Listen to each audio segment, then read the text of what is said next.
Baik, Assalamualaikum warahmatullahi wabarakatuh. Selamat pagi ibu-ibu sekalian. Salam sejahtera untuk kita semuanya. Yang saya hormati Ibu Kepala Sekolah Ibu Nawangsi Tesfir, dan juga hormat yang sama kepada ibu guru yang hebat luar biasa yang kali ini sudi kiranya berkumpul memenuhi undangan saya, yaitu untuk sosialisasi, diseminasi yaitu tentang budaya positif ibu sekalian.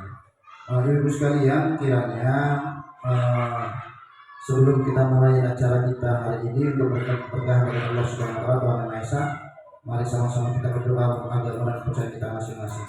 Kiranya doa dimulai.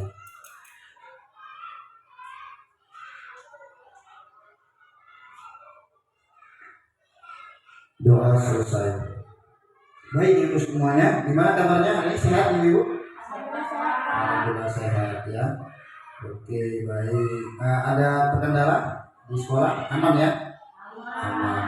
Baik ibu sekalian, kiranya hari ini saya akan memaparkan atau berbagi praktik pemahaman saya dari pemahaman saya mengenai tugas saya di CGP angkatan 10, yang mana mudah-mudahan kedepannya pemahaman ini bisa kita terapkan di sekolah kita, khususnya di kelas kita itu. Yang terkhususnya itu materinya itu tentang budaya positif. Namun sebelumnya ibu sekalian, saya ingin bertanya dulu,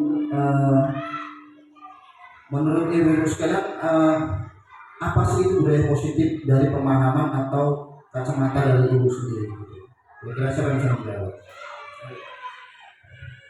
Ya, kalau menurut saya Pak, budaya positif dari kata positif berarti suatu hal yang baik.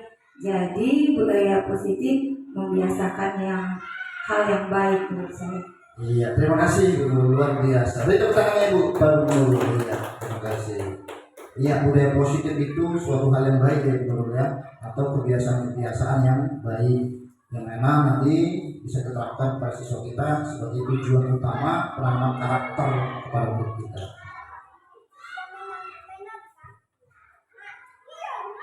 Mungkin saya tidak perlu mengenalkan diri karena kita semua sudah saling mengenal, dan kita juga satu keluarga, satu perjuangan untuk menjadi anak bangsa kita di sekolah ini khususnya. Baik ibu sekalian, sebelum saya memaparkan materi ini, kiranya sama-sama kita mensepakati dulu keyakinan kelas yang kita buat hari ini. Yang pertama itu mungkin bisa men-silentkan handphonenya, tapi kalau memang nanti ada keadaan darurat bisa diangkat dan mungkin bisa keluar sebentar untuk mengangkat handphonenya. Yang kedua, tepat waktu. Selanjutnya itu selalu fokus, buat catatan apabila perlu yang penting. Selanjutnya ibu sekalian bisa angkat tangan apabila ingin menyampaikan pendapat dan saling menghargai, serta bisa kita nanti terakhir bisa berdiskusi mana yang mungkin perlu kita diskusikan seperti itu. Mungkin ada tambahan lain ibu-ibu untuk dari kesepakatan kelas kita atau pas ya. Baik, terima kasih. Saya juga. Baik ibu sekalian, kiranya sebelum saya masuk di materi, ada beberapa pertanyaan pemantik untuk ibu semuanya. Kali ini pertanyaan pemantiknya itu hanya jawabannya setuju atau tidak setuju. Ya, setuju atau tidak setuju dari 3 pertanyaan ini. Yang pertama itu, hukuman dapat mendisiplinkan anak. Jadi menurut ibu itu setuju atau tidak? Coba bisa dicatat dulu nih di kertasnya dari 3 jawaban ini. Yang kedua itu pemberian hukuman dengan hal positif seperti membaca atau membersihkan halaman sekolah dapat meningkatkan disiplin anak. Setuju atau tidak setuju? Yang ketiga itu memberi penghargaan dapat meningkatkan motivasi belajar anak. Kira-kira setuju atau tidak setuju? Oke, sudah? Kira-kira ibu? Belum ya? Silakan. Boleh catat dulu. Boleh pakai alasannya kenapa, nanti bisa lihat. Tapi buat dulu setuju atau tidak setuju dari 3 soal ini, dari pertanyaan pemantik. Oke ya? Oke, selesai ya? Oke, saya rasa boleh ibu-ibu salah satu memberi tanggapan dari 3 pertanyaan tematik ini, atau mungkin satu orang satu saja juga boleh, silakan. Nomor 1 dulu ya, hukuman dapat mendisiplinkan anak, setuju atau tidak setuju kira-kira itu? Siapa dulu? Ya, Bu Jenny ya, atau siapa? Siapa? Dua-dua ini. Bu Nurul dulu, silakan. Kalau untuk nomor 1 Pak, hukuman dapat mendisiplinkan anak, saya setuju Pak, karena kalau dihukum anak itu bisa jadi tidak berbuat lagi Pak kalau ada hukuman yang seperti itu. Oke, baik. Setuju ya Ibu Nurul ya. Oke, terima kasih kepada Ibu Nurul. Lanjut, siapa tadi Bu Jenny? Kasih gantian kepada Bu Jenny. Silakan Bu Jenny. Bagaimana Bu Jenny? Boleh nomor 1, boleh nomor 2, boleh nomor 3. Ya boleh, silakan Bu Jenny. Hidupkan mic-nya. Hukuman dapat mendisiplinkan anak-anak, itu saya tidak setuju, karena dengan tidak memberikan hukuman pada anak-anak jadi merasa terbebani, merasa terkucilkan, apalagi kalau hukuman itu kita berikan di depan teman-temannya. Jadi itu saya tidak setuju. Yang satu. Tidak setuju ya untuk yang satu. Oke, luar biasa. Terima kasih kepada Bu Jenny. Oke, lanjut. Tadi nomor 1 ada yang setuju, ada yang tidak setuju. Oke, nanti sama-sama kita koreksi ya. Oke, lanjut yang kedua. Siapa yang mau menanggapi? Ibu? Ada? Yang kedua? Ada lagi? Bu Siti mungkin ya. Silakan Bu Siti yang nomor 2. Oke, silakan. Yang nomor 2, pemberian hukuman dengan hal positif seperti membaca, membersihkan halaman sekolah dapat meningkatkan disiplin anak. Kira-kira Bu Siti setuju atau tidak? Kalau menurut saya Pak, saya tidak setuju. Tidak setuju ya. Kenapa alasannya? Karena Pak, nanti dia begini loh Pak, kita berikan dia hukuman. Dengan memberikan hukuman itu kan dia nanti merasa tertekan. Terus. Sudah cukup? Oh, nanti kalau diberi hukuman, kalau sudah namanya hukuman pasti siswa tertekan gitu ya. Oke, baik, terima kasih Bu Siti. Terakhir, memberi penghargaan dapat meningkatkan motivasi belajar anak. Ayo, siapa kira-kira? Setuju tidak? Oke, Bu Sekolon. Silakan Bu Sekolon. Berikan pendapatnya mengenai pertanyaan tematik ini. Baik Pak, saya setuju karena penghargaan itu perlu. Jadi nanti dia semakin semangat, anak yang lain pun contoh dia pun tertarik. Jadi ada kaitannya, semakin dia belajar Pak. Iya. Karena penghargaan itu. Iya, luar biasa Ibu Sekolon. Setuju Ibu Sekolon ya mengenai pertanyaan tematik yang ketiga, memberi penghargaan dapat meningkatkan motivasi belajar anak. Ibu Sekolon mengatakan setuju, gitu ya. Ada yang lain? Iya Pak, di Iya. sini saya memberikan penghargaan dapat meningkatkan motivasi belajar anak. Saya tidak setuju. Tidak setuju ya. Iya, Ya. karena nanti di sini dia tergantung ya Pak. Karena seperti ini, berarti kan kalau guru memberikan itu dia harus giat. Kalau enggak kan ya nanti nilainya rendah. Iya. Gitu kan Pak. Iya. Oke, baik. Oke, itu luar biasa Ibu sekalian. Itu pendapat Ibu sekalian. Pendapat Ibu sekalian, dan saya rasa luar biasa, pendapat logis ya, logis. Jadi sama-sama kita koreksi nanti dari 3 pertanyaan tematik ini. Nomor 1 ada yang setuju, ada yang tidak setuju. Nomor 2 tadi setuju, nomor 3 setuju. Ada juga yang tidak setuju. Tidak apa-apa, kita lanjutkan. Nanti kita koreksi sama-sama Ibu ya. Adapun topik kita hari ini Ibu sekalian, itu ada 6 topik, yaitu disiplin positif dan nilai-nilai kebajikan universal. Yang kedua, teori motivasi, hukuman dan penghargaan, restitusi selanjutnya. Dan yang ketiga, keyakinan kelas. Keyakinan kelas ini nanti bisa diterapkan di kelas kita. Yang keempat, kebutuhan dasar manusia dan dunia berkualitas. Jadi kebutuhan dasar manusia ini yang kita harus pahami pada peserta kita nantinya Ibu. Yang kelima, yaitu ada 5 posisi kontrol guru nanti yang harus kita pahami di mana penempatan kita. Dan yang keenam adalah restitusi. Nanti kita melakukan penerapan segitiga restitusi. ya, bagaimana kita melakukan studi restitusi untuk menangani anak-anak kita yang mungkin melakukan kesalahan.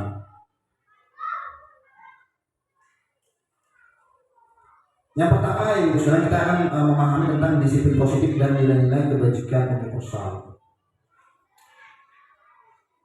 Apakah makna disiplin? Ya, disiplin itu sebenarnya berasal dari bahasa Latin yang di situ tulisannya itu disiplina, yang artinya belajar.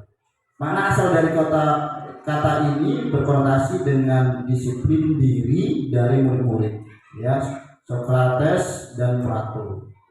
Disiplin diri membuat orang menggali potensinya menuju sebuah tujuan apa yang dihargai. Namun, Ibu sekalian, budaya kita biasanya itu punya makna disiplin yang berbeda. Kenapa kata saya katakan berbeda? Biasanya kita menganggap disiplin itu adalah suatu yang dilakukan seseorang pada orang lain untuk mendapatkan kepatuhan. Nah, itu yang warna merah itu. Dan kecenderungannya itu, ya, menghubungkan disiplin dengan ketidaknyamanan, bukan dengan apa yang kita hargai atau pencapaian suatu tujuan mulia. Ini biasanya pemahaman kita yang sebelah sini gitu, warna merah itu biasanya, ya. Tuh, nanti kita luruskan bersama ya, Ibu sekalian. Selanjutnya, Ibu sekalian, itu mengenai nilai-nilai kebajikan universal itu sebenarnya sudah ada di dalam profil pelajar Pancasila atau nilai karakter profil pelajar Pancasila yang memang biasa kita sudah mulai terapkan pada anak didik kita. Ya, Ibu sekalian, ada 6 itu profil pelajar Pancasila. Yang pertama itu apa? Yang pertama, beriman dan bertakwa kepada Tuhan Yang Maha Esa dan berakhlak mulia. Yang kedua itu sebenarnya kalau menurut urutan itu berkebinekaan global. Yang ketiga, gotong royong. Yang keempat, mandiri. Yang kelima, benar kritis. Terakhir, yang keenam, kreatif. Ya. Di situ semuanya, Ibu sekalian, ada nilai-nilai kebajikan di dalamnya. Seperti itu ya. Contoh tadi beriman dan bertakwa kepada Tuhan Yang Maha Esa itu kan religius nilai kebajikan. Seperti itu ya. Saya rasa Ibu semua sudah paham nilai kebajikan ini. Selanjutnya, Ibu sekalian, itu pembelajaran teori motivasi, hukuman dan penghargaan serta restitusi. Tadi ini sama-sama kita sudah jawab dari pertanyaan pemantik. Nah, nanti di sini ada kita sama-sama koreksi. Apakah pendapat kita itu sudah kira-kira sesuai atau kira-kira masih perlu kita kembangkan lagi, seperti itu, Ibu ya. Nah, ini dia. Ada 2 kelompok motivasi di dalam diri seseorang. Yang pertama, motivasi secara eksternal. Yang kedua, motivasi secara internal. Ya, yang pertama eksternal, yang kedua motivasi internal. Itulah teori motivasi perilaku manusia. Kalau yang eksternal bagaimana? Contoh saya sebutkan di sini contohnya untuk menghindari ketidaknyamanan atau hukuman. Jadi kalau masalah hukuman ini itu termasuk motivasi eksternal.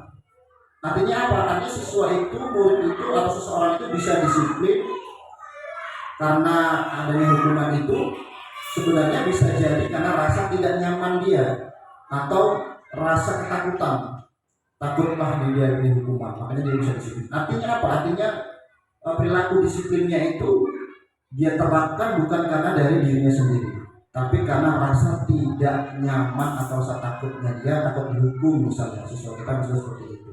Itu sebenarnya motivasi eksternal atau motivasi dari luar, bukan motivasi dari dirinya. Dan nanti kecenderungannya bisa terulang kembali. Nah, nanti sama-sama kita bahas di materi selanjutnya. Yang kedua itu contoh lagi mendapatkan imbalan dari orang lain. Nah, ini termasuk dari apa? Hadiah, penghargaan, apalagi dari apresiasi, gitu ya. Itu sebenarnya bagus tuh, Ibu, untuk meningkatkan motivasi anak atau murid kita, ya kan? Tapi terkadang itu menjadi hal yang bumerang juga bagi kita. Kenapa? Sesuai kata Bu Siti tadi, bisa jadi nanti ketergantungan. Iya, jadi ketergantungan artinya kan. Tapi betul juga teknik sebelum tadi, bahwasanya bisa juga bagus untuk meningkatkan motivasi yang lain. Tapi ada dua, bisa jadi dua kan gitu kan. Yang pertama tadi oke bagus, bisa meningkatkan motivasi, tapi yang kedua bisa juga menjadi ketergantungan itu. Dan itu termasuk dari motivasi golongan eksternal dari luar, bukan dari dalam dirinya. Dan tujuan kita kali ini Bapak sekalian adalah bagaimana meningkatkan motivasi diri anak secara mandiri, kesadaran diri sendiri, atau yang disebut dengan motivasi internal seperti itu. Contohnya bagaimana? Untuk menghargai diri sendiri kan gitu. Ya, artinya dia melakukan kedisiplinan, budaya positif itu dengan kesadaran dirinya sendiri. Itu yang kira-kira ya. Kalau kita kembali lagi ke pemikiran Ki Hajar Dewantara, menurut Ki Hajar Dewantara itu merdeka itu artinya tidak hanya terlepas dari perintah, ya, akan tetapi juga cakap buat memerintah diri sendiri. Jadi kalau sama-sama kita simpulkan bahwasanya itu merdeka itu sebenarnya karena kesadaran diri sendiri, bukan karena dari perintah orang lain atau yang disebut tadi motivasi eksternal seperti itu. Itu ya, dulu ya.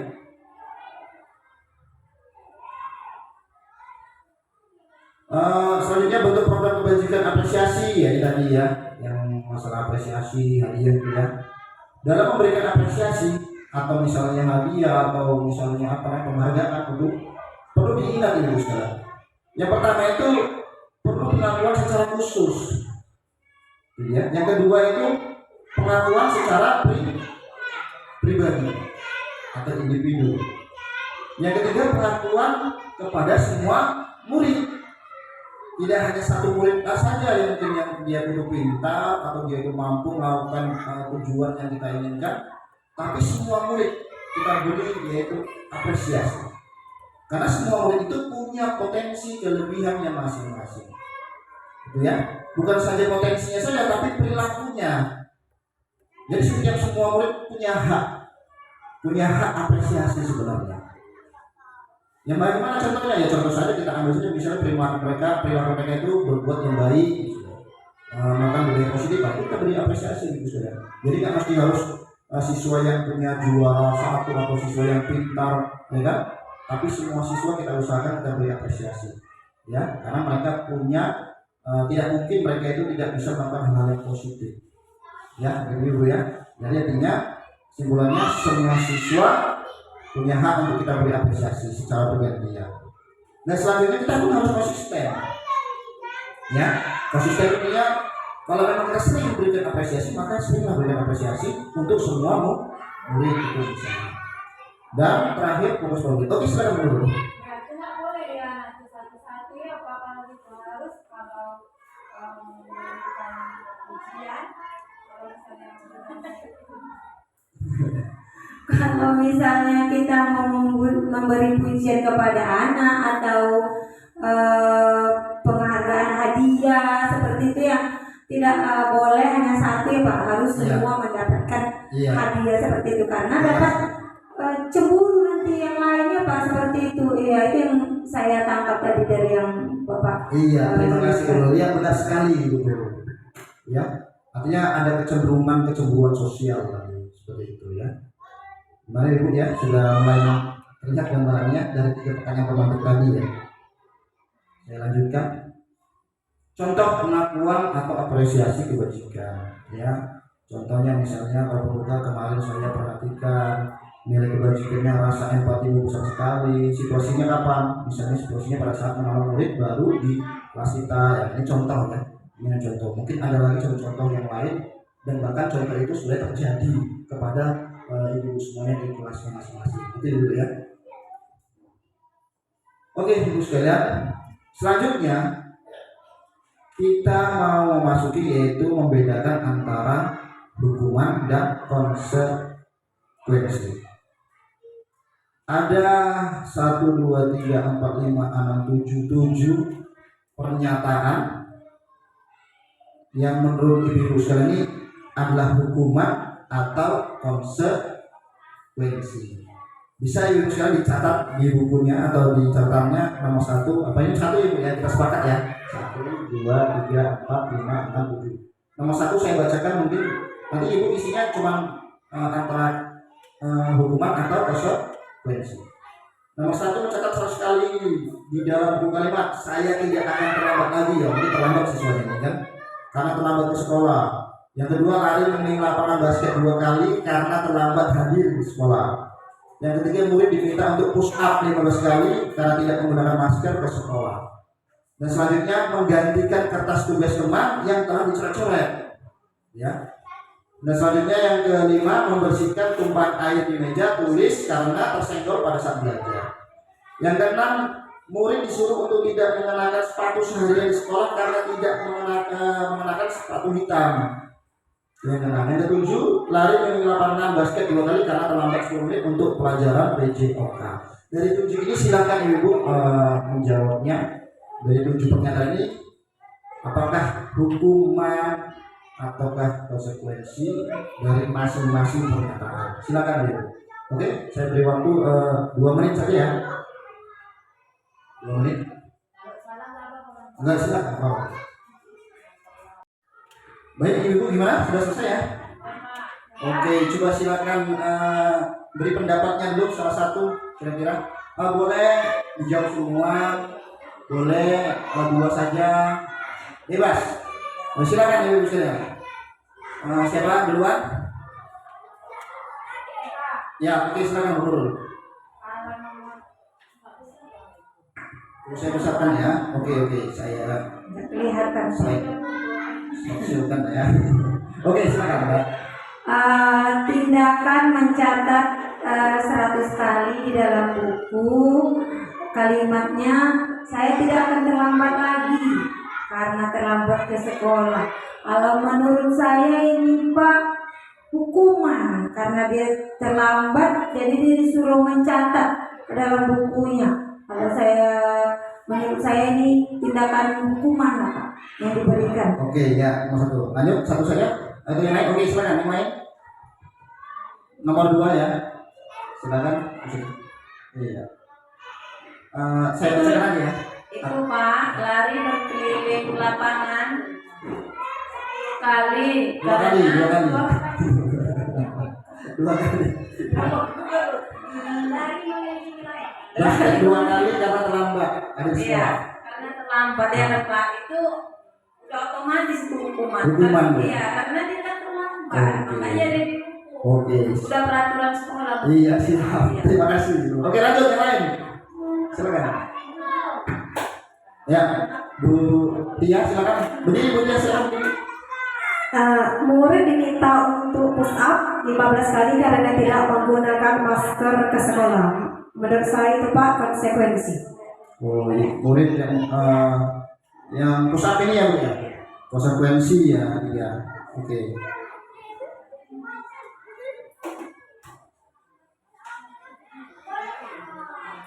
Dan begini nomor 4. Iya, nomor 4. Nomor 4, gantikan kertas tugas teman yang telah dicoret-coret itu termasuk konsekuensi kalau menurut saya. Konsekuensi ya. Oke, baik. Terima kasih begini. Lanjut nomor 5, Ibu Simbolon ya. Nomor 5. Antara konsekuensi atau hukuman. Saya bacakan Bu Simbolon nomor 5 ya. Nomor 6 ya. Oh, yang ini ya, nomor 5 ya. Membersihkan tumpahan air di meja tulis karena tersenggol pada saat belajar. Membersihkan tumpahan air di meja karena tersenggol dia. Itu termasuk hukuman atau konsekuensi? Menurut Ibu Simbolon. Menurut Ibu Simbolon. Iya. Konsekuensi Pak. Konsekuensi ya. Oke, terima kasih Ibu Simbolon. Konsekuensi. Nomor 6, siapa yang Ibu? Oke, Ibu Nurul, silakan nomor 6. Murid disuruh untuk tidak mengenakan sepatu seharian gitu. Kalau saya Pak murid disuruh untuk tidak mengenakan sepatu seharian di sekolah karena tidak mengenakan sepatu hitam. Kalau saya menurut saya Pak, kalau dia tidak pakai sepatu hitam, ya dia disuruh tidak mengenakan sepatu seharian, ya hukuman Pak. Hukuman Ya dapat hukuman dia Pak. Sudah ini hukuman. Lanjut. Lari di lapangan karena terlambat 2 kali ya, terlambat 10 menit pelajaran PJOK. Itu masih apa kira-kira ya? Yang nomor 7, lari mengelilingi lapangan basket 2 kali karena terlambat 10 menit untuk pelajaran PJOK. Itu termasuk konsekuensi menurut saya. Konsekuensi ya. Oke, baik, terima kasih Ibu sekalian, luar biasa. Tepuk tangan kita semua ya. Oke. Baik, sama-sama kita koreksi jawaban kita ya Ibu ya. Itu pendapat Ibu sekalian. Jadi sama-sama koreksi. Kita hitung ya, 1, 2, 3. Itu jawabannya. Nomor 1 itu adalah hukuman, kedua hukuman, 3 hukuman, yang keempat konsekuensi, yang kelima adalah konsekuensi, yang keenam hukuman. Nah, yang terakhir ini yang agak sulit mungkin ya, walaupun dia bentuknya fisik tapi dia adalah konsekuensi karena kebetulan itu adalah jam olahraga. Padahal dia ini akan pakai lama.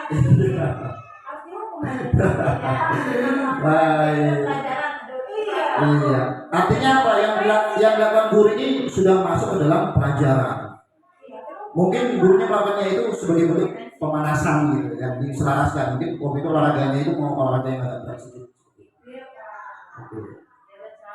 Baik, ibu sekalian, kiranya bisa sama-sama kita bedakan perbedaan hukuman dan konsekuensi. Hukuman itu suatu yang menyakitkan harus terjadi, sedangkan konsekuensinya sesuatu harus terjadi. Selanjutnya, membuat anak sakit fisik maupun hati, ini hukuman ya ibu sekalian, dan jangka waktunya itu lama, itu kalau hukuman. Sedangkan konsekuensi hampir sama, cuma bedanya jangka pendek. Ya, membuat anak merasa tidak nyaman dalam jangka waktu pendek. Yang selanjutnya, kalau hukuman itu anak membenci kedisiplinan atau disiplin. Pasti dia benci tuh. Kalau dengar kata disiplin, dia itu merasa satu benci, satu takut. Karena pasti pasangannya itu adalah hukuman seperti itu. Sedangkan konsekuensi itu anak menghargai disiplin. Ya. Selanjutnya itu kalau hukuman paksaan. Sementara konsekuensi itu adalah stimulus atau tanggapan. Gitu. Dan hukuman mendorong anak menyakiti diri sendiri. Itu kadang kalau dia sampai stres, ya kan, kepikiran bisa menghukum dirinya sendiri atau menyakiti dirinya sendiri. Itu bahaya hukuman. Ya, sedangkan konsekuensi mendorong anak agar mudah menyesuaikan diri. Selanjutnya, hukuman itu konsep diri yang buruk, sedangkan konsekuensi konsep diri yang baik. Hukuman, anak belajar untuk menyembunyikan kesalahan. Terkadang dari hukuman itu karena dia takut dihukum karena melakukan kesalahan, bisa saja anak itu nanti jadi anak yang suka berbohong. Kenapa dia berbohong? Karena dia takut dihukum. Sudah pasti, biasa seperti itu. Terkadang dia kasih alasan atau memberikan alasan-alasan yang tidak benar. Kenapa? Karena dia takut dihukum. Biasa seperti itu. Sementara konsekuensi, anak belajar untuk mematuhi peraturan. Terakhir, hukuman, marah, rasa bersalah, dipermalukan, dan merasa tak dihargai. Sedangkan konsekuensi hanya dia kehilangan hak, dibuat tidak nyaman, diasingkan untuk sementara. Inilah perbedaan antara hukuman dan konsekuensi. Selanjutnya, tadi kita sudah belajar tentang hukuman dan konsekuensi. Kali ini kita mau masuki yaitu restitusi. Ada tiga ya. Hukuman, konsekuensi, dan restitusi. Ya. Restitusi itulah proses menciptakan kondisi bagi murid untuk memperbaiki kesalahan mereka. Itu definisinya. Ya, sekalian. Coba sekarang kita lihat tabel antara hukuman, konsekuensi, dan juga restitusi. Ini ya, Ibu silakan. Ya, kenapa? Jelas Ibu ya. Ada 3 ini ya. Hukuman, konsekuensi, dan restitusi. Hukuman itu Ibu sekalian termasuk dari identitas yang gagal. Sedangkan konsekuensi termasuk identitas yang sukses. Tapi ada yang lebih sukses lagi, yaitu restitusi. Jadi konsekuensi ini sebenarnya sudah baik, tapi ada yang lebih baik lagi, yaitu restitusi. Tapi kalau kita masih belum mampu restitusi, kita mulai dulu dari yang namanya konsekuensi. Itu dia. Itu ya. Apa perbedaannya? Tadi kan kita sudah bahas perbedaan hukuman dan konsekuensi. Kali ini restitusi. Restitusi itu merupakan pilihan. Menguatkan untuk murid dalam jangka waktu panjang. Korban mendapatkan ganti, atau yang menjadi korban itu mendapatkan ganti. Misal orang anak itu nggak sengaja kesenggol bajunya, kancing bajunya lepas gitu kan, maka yang melakukannya itu ya pasti bertanggung jawab. Itu dia restitusi, entah memperbaiki kancingnya atau sebagainya. Itu dia restitusi. Ya. Selanjutnya, murid atau anak mendapatkan penguatan. Masalah terpecahkan, murid belajar tanggung jawab untuk perilakunya, fokus pada pemecahan masalah dalam jangka waktu panjang. Ya.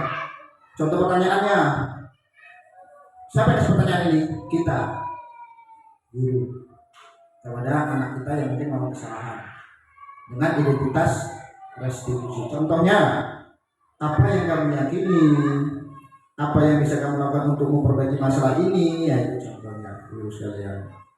Ya, dan pastinya murid dan anak itu menghormati dirinya dan orang lain. Itu dia restitusi. Ya, jadi kedua ini konsekuensi dan restitusi itu termasuk identitas yang sukses. Sampai sini jelas Ibu ya? Jelas ya? Oke, saya lanjutkan.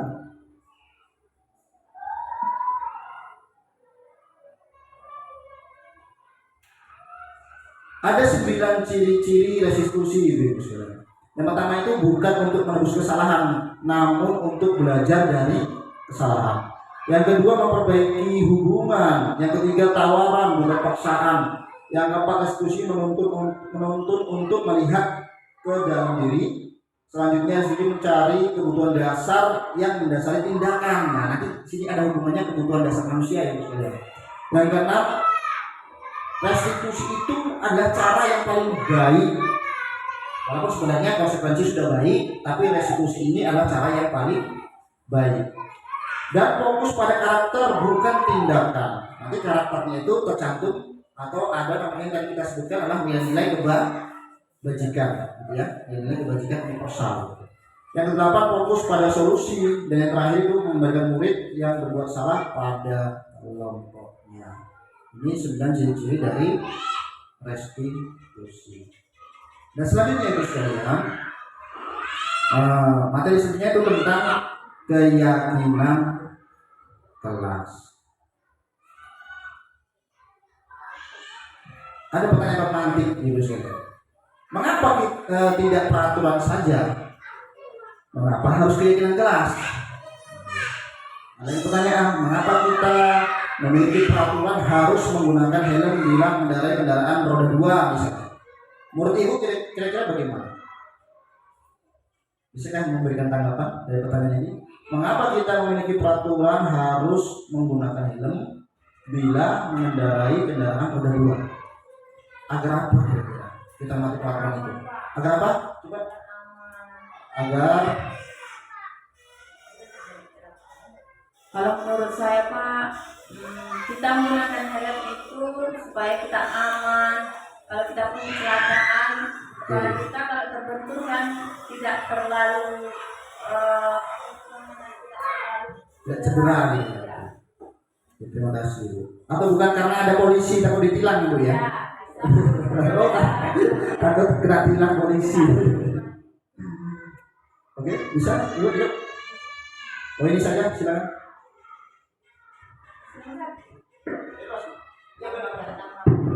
Iya Pak, kalau menurut saya mengapa kita memiliki peraturan harus menggunakan helm bila mengendarai kendaraan roda 2? Kalau menurut saya Pak, karena takut polisi Pak. Takut polisi. Iya. Takut nanti. Biasanya pakai helm itu kalau ada nampak polisi ya kan Pak, jadi takut. Jadi bagusnya kalau pakai naik roda 2 itu pakai helm, nanti nampak polisi, ditangkap. Itu menurut saya Pak. Silakan. Kalau menurut saya Pak, pakai helm itu perlu. Nanti terjadi sesuatu, mana tahu jatuh. Jadi kita nggak terus buka ini atau kepala nggak terus pecah karena ada helmnya. Itulah kalau menurut saya Pak. Terima kasih Ibu Simran, luar biasa ya. Jadi bukan karena takut tilang polisi gitu ya. Baik Ibu Simran. Iya, artinya Ibu Simran, Ibu Simran itu sudah paham, ya, sudah mulai paham di sini mengenai kesadaran diri terhadap disiplin positif, ya kan? Contoh ini pertanyaan, mengapa kita memiliki peraturan harus menggunakan helm, ya kan? Ada nilai kebajikannya di sini. Nilai kebajikan apa? Tadi dikatakan Bu Siti sama Bu Simbolon bahwasanya takut cedera biar aman, biar itu nilai kebajikan. Apa nilai kebajikannya? Keselamatan, gitu kan? Berarti itu nilai kebajikan, keselamatan. Kalau dikatakan takut kena tilang, takut polisi, berarti termasuk dia takut karena hukuman. Berarti motivasi eksternal. Tapi kalau dia paham mengenai nilai kebajikan itu, ya kan, untuk keselamatan diri sendiri gitu kan, itu nilai kebajikan. Berarti sudah masuk ke dalam motivasi internal. Gitu Ibu ya, sudah mulai paham ya? Oke, saya lanjutkan.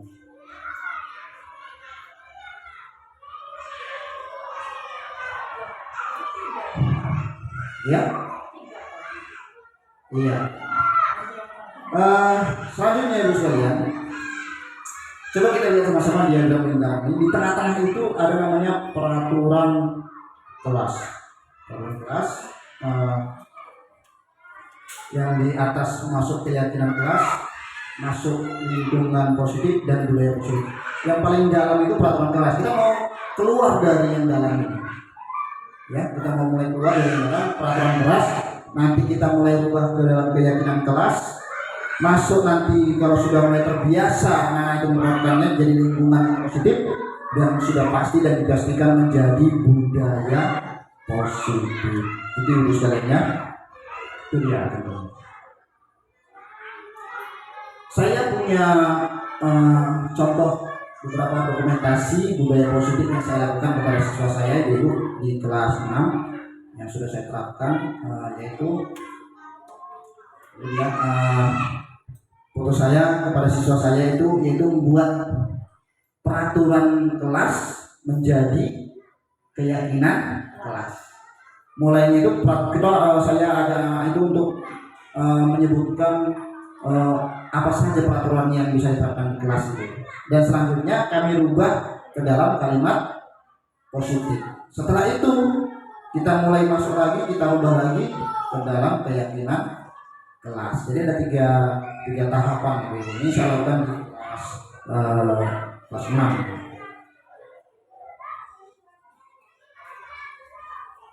Ini contohnya.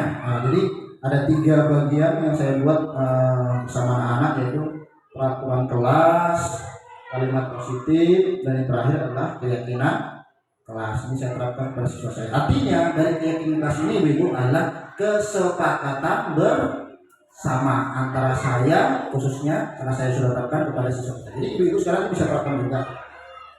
Peraturan kelas itu kita rubah menjadi keyakinan kelas dengan kesepakatan bersama. Apa perbedaannya peraturan dan keyakinan? Kalau peraturan itu sudah pasti ya, keinginan salah satu pihak saja, mungkin hanya keinginan kita itu, atau mungkin hanya keinginan siswanya, gitu kan? Hanya keinginan salah satu pihak. Tapi kalau keyakinan kelas adalah kesepakatan bersama. Itu dia perbedaannya. Dan sedangkan juga lagi peraturan kelas itu sudah pasti dia menggunakan kalimatnya sama kasihnya agak negatif. Jangan, tidak boleh. Itu sebenarnya kata-kata yang negatif. Nah, itu yang kita rubah Ibu sekalian. Kita rubah menjadi kalimat yang positif di keyakinan kelas, ya. Misalnya saling menghargai, saling menghormati, ya itu contoh seperti itu ya. Nanti sama-sama kita praktekkan dulu ya. Baik Ibu sekalian, kembali lagi ke materi kita tentang budaya positif. Ini tadi sudah saya jelaskan. Saya lanjut. Yang saya akan membagikan sebuah poster kepada Ibu sekalian. Kiranya Ibu sekalian bisa membedakan mana yang keyakinan kelas. Ya.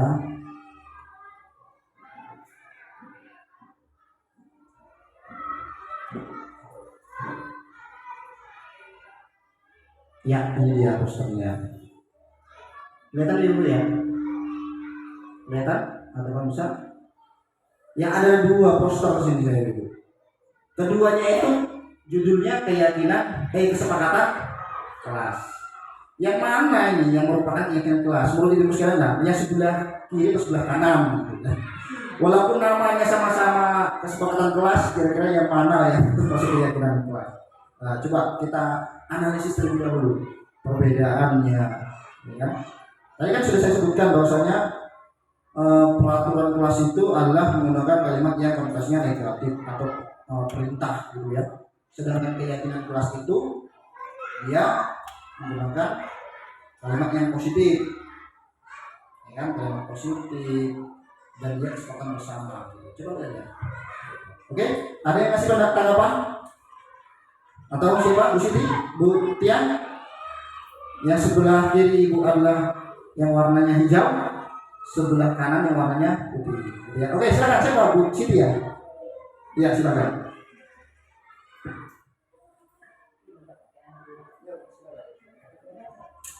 Kalau menurut saya Pak, kesepakatan kelas itu terletaknya di sebelah kanan. Sebelah kanan ya, Bu? Warna putih ya? Ya. Oke. Kenapa Ibu? Karena kalimatnya itu lebih dia itu lebih yang positif daripada negatifnya. Ya, terima kasih.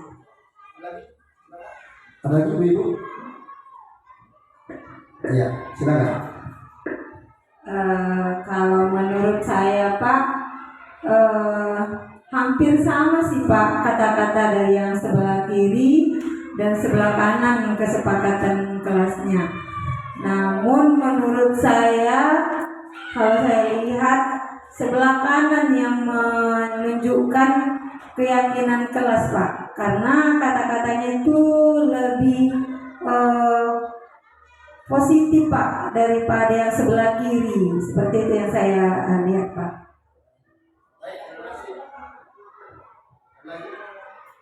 Sudah cukup apa lagi? Oke ya, terima kasih. Luar biasa ya. Iya, ibu sekalian. Ya, yang keyakinan kelas itu yang sebelah kanan. Sepakat kita ya? Kenapa yang sebelah kanan? Karena menggunakan kalimat positif. Tidak ada kata yang negatif. Contoh ini kan ada, contohnya kan belakang waktu istilahnya perintah gitu. Agak lebih keras dia bahasanya kan. Yang kedua menjaga ujian sekolah sepertinya harus gitu kan.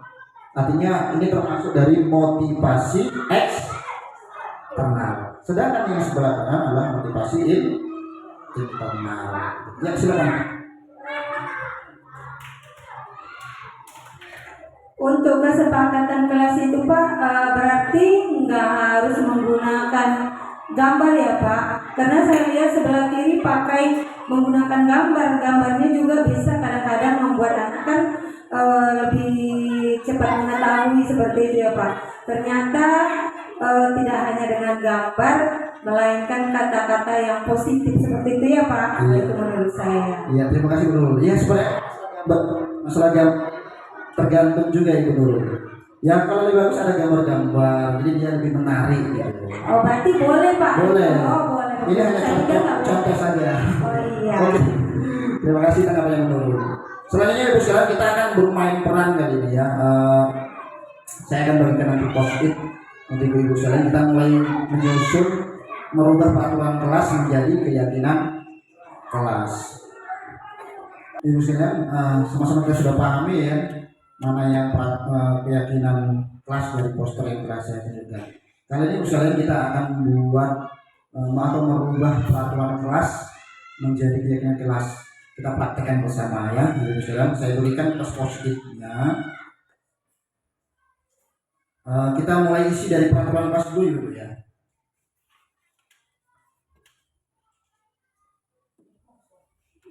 Peraturan kelas dulu Ibu ya.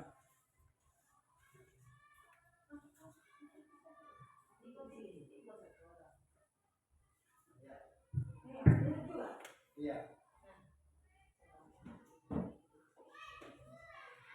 Nanti kita tempelkan ini Ibu ke depan ya. Saya rubah dulu formatnya ke. Ya, ini kita praktekkan bersama. Kita buat dulu peraturan kelas gitu ya. Peraturan kelas lebih dahulu.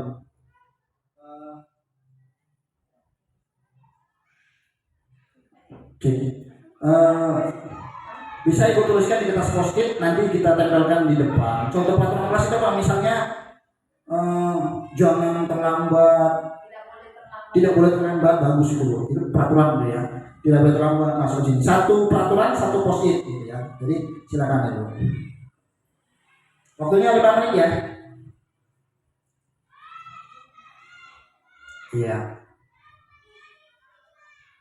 Satu orang satu saja. Satu orang satu peraturan saja. Iya, satu orang satu peraturan. Iya. Silakan kalau sudah siap tempel di sini.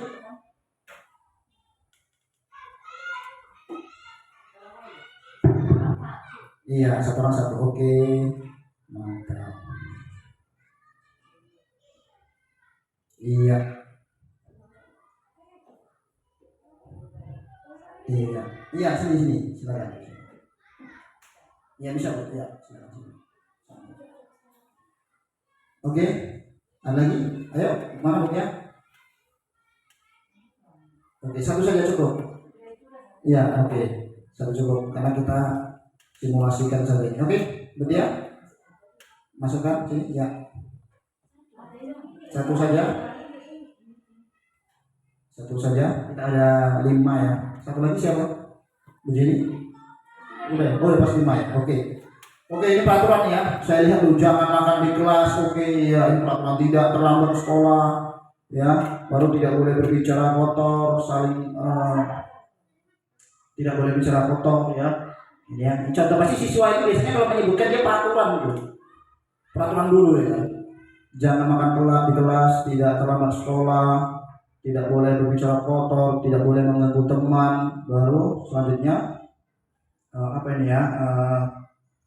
Tidak boleh melawan guru gitu. Oke, bagus itu peraturan. Oke, sekarang dari yang 5 ini Ibu kita rubah ke dalam kalimat positif. Contoh tadi kan jangan makan di kelas misalnya. Ya. Bagaimana kalimat positifnya kira-kira? Kalimat positif. Ya. Dari jangan makan di kelas misalnya. Kalau tidak boleh kan masih negatif juga. Jangan makan di kelas misalnya. Hah? Iya, makan minum di luar jam pelajaran. Oke, itu kalimat positif ya. Oke, boleh silakan Ibu nanti masukkan di post-it selanjutnya. Dan selanjutnya tidak boleh berbicara kotor. Oke, silakan Ibu rubah ke dalam kalimat positif. Dan tidak boleh melawan guru, rubah di kalimat positif. Selanjutnya saling menghargai ini ya. Oh, tidak boleh mengejek teman. Oke, rubah kalimat positif. Silakan Ibu, saya beri waktu 3 menit atau 2 menit cukup lah. Oke, silakan kalau siap Ibu, silakan ditempelkan saja. Tempelkan di kalimat positif, silakan. Iya, silakan. Oke. Sini bagiannya. Ya.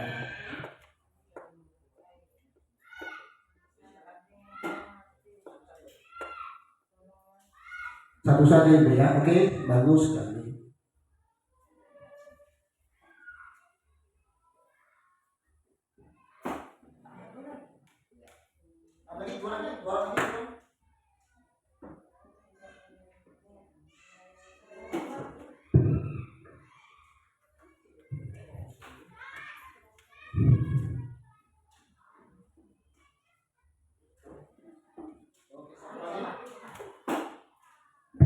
Satu lagi, silakan.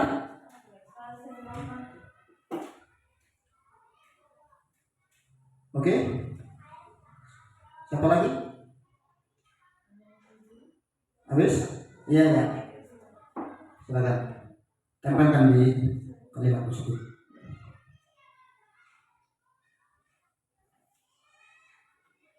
Oke, baik Ibu sekalian. sudah ibu-ibu sekalian buat kalimat positifnya, sekarang kita ubah lagi ke dalam keyakinan kelas. Contoh tadi kan jangan makan kelas, ibu buat sini makan dan minum di luar jam pelajaran. Jadi keyakinan kelasnya apa itu? Kira-kira keyakinan kelas itu termasuk kalimat nilai-nilai kebajikan. Bagaimana kira-kira? Apakah disiplin atau menjaga kedisiplinan. Oke, boleh. Nah, itu contohnya ya, kayak Mas menjaga kedisiplinan. Contoh. Oke, yang kedua tadi di sini tidak boleh berbicara kotor, di sini berbicara sopan. Ya kan? Yang kelasnya apa? Sopan, santun. Oke, silakan Ibu sekalian buat. Baru yang saya bacakan saja ya. Di sini tidak boleh melawan guru. Di sini tulisannya menghargai guru. Apa kayak kelasnya? Misalnya saling menghargai, itu ya. Oke, baru. Oke, silakan Ibu, tempel di sebelah sana ya. Ya, silakan teman-teman saja. Iya, oke.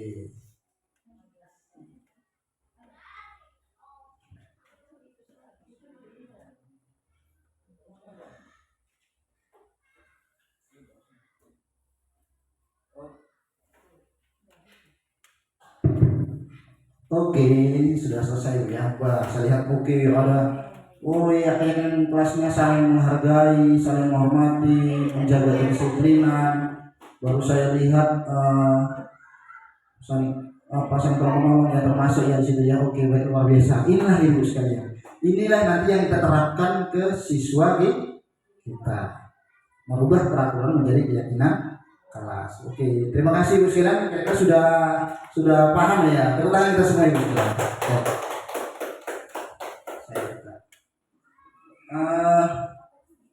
Selanjutnya ibu sekalian, kali ini kita akan membahas penanganan siswa kita yang melakukan kesalahan dengan memahami kebutuhan dasar siswa tersebut. Ada 5 kebutuhan dasar manusia ibu sekalian. Jadi siswa itu kalau suka melakukan kesalahan biasanya itu karena dia ada kebutuhannya yang tidak terpenuhi. Apa yang pertama? Kebutuhan dasar bertahan hidup. Apa itu kebutuhan dasar bertahan hidup? Contohnya makan, rumah, kesehatan, sebagainya. Baru ada kebutuhan dasar kasih sayang, ya. Contohnya perhatian, gitu ya. Dan selanjutnya lagi ada kebutuhan dasar kebebasan, yaitu kemandirian bagi dirinya. Dan ada lagi kebutuhan dasar yaitu kebutuhan dasar penguasaan, ya, kekuatan, pengakuan bagi dirinya. Dan yang terakhir adalah kebutuhan dasar yaitu kesenangan, ya. Terkadang siswa kita itu melakukan kesalahan, ya, itu karena bisa saja ada 5 kebutuhan dasarnya ini yang tidak terpenuhi, ya, seperti itu. Contohnya, misalnya kita mengajar di kelas, ada salah satu siswa itu yang nggak mau dia belajar, diam saja, nggak memperhatikan, tidur. Itu bisa jadi karena ada salah satu kebutuhan dasarnya tidak terpenuhi. Mungkin saja bisa jadi kurangnya perhatian, seperti itu. Ya, gitu ya. Jadi saya rasa itu sudah paham ya Bu ya. Oke, baik, terima kasih. Ada pertanyaan? Kalau ada pertanyaan silakan bertanya Ibu sekalian. Pas ya. Baik Ibu sekalian. Setelah kita memahami kebutuhan dasar siswa tersebut, selanjutnya kita menerapkan namanya segitiga restitusi untuk memperbaiki kesalahannya atau mencari solusi dari kesalahannya.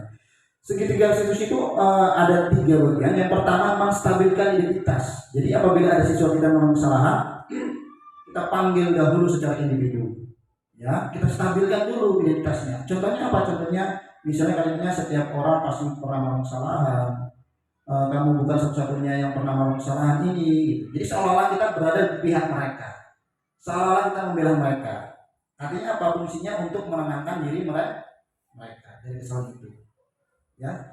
Jadi jangan kita langsung marahi dia, kenapa kamu salah, kenapa kamu bukan ini, ya, jangan. Jadi kita stabilkan dulu identitasnya. Yang kedua, selanjutnya adalah validasi tindakan. Di validasi tindakan inilah kita mencari alasan dia itu atau siswa itu kenapa melakukan kesalahan itu atau melanggar peraturan lah misalnya. Itu seperti itu. Kita cari dulu alasannya, kita tanya alasannya. Contohnya bagaimana kalimatnya? kamu tentunya punya alasan mengapa melakukan itu dari kesalahannya misalnya. Misalnya contohnya lagi, adakah cara yang efektif untuk mendapatkan apa yang kamu butuhkan? Itu artinya kita menggali informasi ya, kenapa dia atau siswa itu melakukan kesalahan itu. Itu disebut dengan validasi tindakan. Baru yang terakhir itu adalah keyakinan kelas. Lalu kita mulai masuk ke dalam keyakinan kelas yang sudah kita buat. Kita tanyakan sama siswa kita, keyakinan kelas apa kira-kira yang sudah dilanggar dan solusinya bagaimana. Seperti itu. Artinya dia melakukan perbaikan itu atas dasar kesadaran dirinya sendiri. Inilah penerapan segitiga restitusi. Seperti itu kira-kira. Dari tiga ini ada kira-kira ibu mau tanya? Pas? Oke, kalau sudah pas baik. Terima kasih ibu sekalian. Kiranya sebelum saya tutup, saya mau merefleksi dulu dari salah satu guru ya, mungkin bapak ibu sekalian, dari apa yang telah didapatkan selama pembelajaran kita hari ini. Silakan, siapa yang mau merefleksi? Mungkin Bu Guru, silakan. Baik, terima kasih Pak. Dari pemahaman yang sudah Bapak paparkan atau Bapak jelaskan kepada kami semua tadi, dapat saya ambil kesimpulan bahwasanya untuk menerapkan budaya positif di sekolah itu merupakan suatu kebiasaan yang baik, agar untuk mencapai tujuan terciptanya anak didik kita yang berkarakter, yang memiliki sesuai dengan profil pelajar Pancasila, yaitu ada nilai-nilai kebaikan yang dapat kita terapkan di sana. Kemudian di sana untuk menerapkannya itu ada banyak cara tadi yang harus kita lakukan sebagai seorang guru. Bisa dengan cara membuat kesepakatan dengan keyakinan kelas, kemudian juga dengan segitiga restitusi.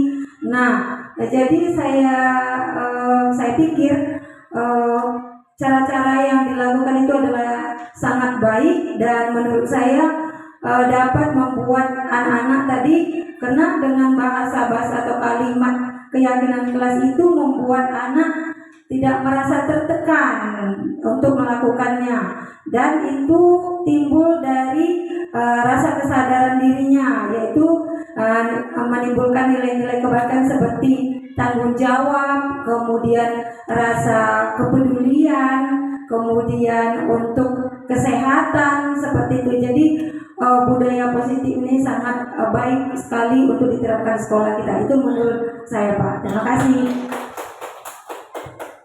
Baik, terima kasih. Yang lain pas Bu ya? Oke, pas. Oke. Terima kasih Bu Nur. Terima kasih kepada ibu semuanya. Kiranya mudah-mudahan apa yang saya sampaikan ini bisa bermanfaat untuk semuanya dan bisa kita terapkan di sekolah kita, khususnya di kelas kita masing-masing. Mungkin hanya itu saja yang saya sampaikan. Lebih kurangnya saya mohon maaf. Dan saya akhiri. Wassalamualaikum warahmatullahi wabarakatuh. Selamat pagi, siang, dan salam sejahtera untuk semuanya. Terima kasih.